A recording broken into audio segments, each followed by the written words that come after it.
Sunlight on me. Hey, what's up guys? I'm gonna show you what happens when you double load, or what to do rather, if you double load or triple load or jam your barrel. So I'm gonna insert this magazine into the Avenge X. It's a 22 caliber. This will go for a 25 or a 30 or a 177. It's in place, and I'm gonna load one into the barrel. Okay, it's loaded. Now, maybe I go away from the gun because I was going in to grab a phone call, or I want to grab a drink, or whatever. I was BSing with the guys, and I come back and I can't remember if I cocked it or not. I'm not really thinking of that. I pull it back, and then I just push another one in there. Now, your telltale sign of whether the gun has been cocked already is going to be if you don't feel any spring tension there. So now the magazine won't load because there's no more pellets in there. So I'm gonna pull the magazine out, but I've already got 2 pellets in the barrel. Now generally, with 2 pellets, I can just shoot them into the dirt or shoot them into the target or whatever. Point the gun in a safe direction and I'll be just fine. Let's just say you have a bunch of pellets in there though. We wanna make sure the gun's super safe.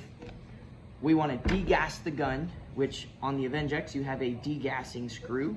One of the other ways you can do this as well is you can remove your scope and you can take the barrel off completely so it's not attached to the gun itself. Now let's say, worst case scenario, you're in the field, you don't have any tools, you're hunting, you don't have a way to degas and refill the gun, and you need to get them out. I don't recommend this way, but I'm just going to show you that it can be done. Open the bolt and always carry with you something that can go down the muzzle. Now, obviously, if you can degas the gun, if you can also remove the barrel from your platform, that's what we would recommend. Not every gun has those features. So do it as safely as you can, at least degas the gun. This one, we've already degassed, right, Josh?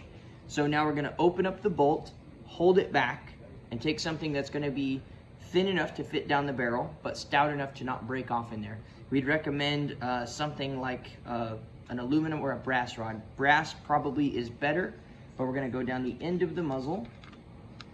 Gotta get past those first little bits of the baffle in the shroud. And then if you zoom in, Josh, you'll see I'll be able to tap these pellets out of the barrel.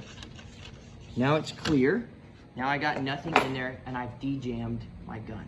So if you jam your PCP, if you double load, whatever, and you can't shoot it out, go from the muzzle towards the breech and knock them out with some sort of rod that's not going to break off in there or scratch your barrel. There you go.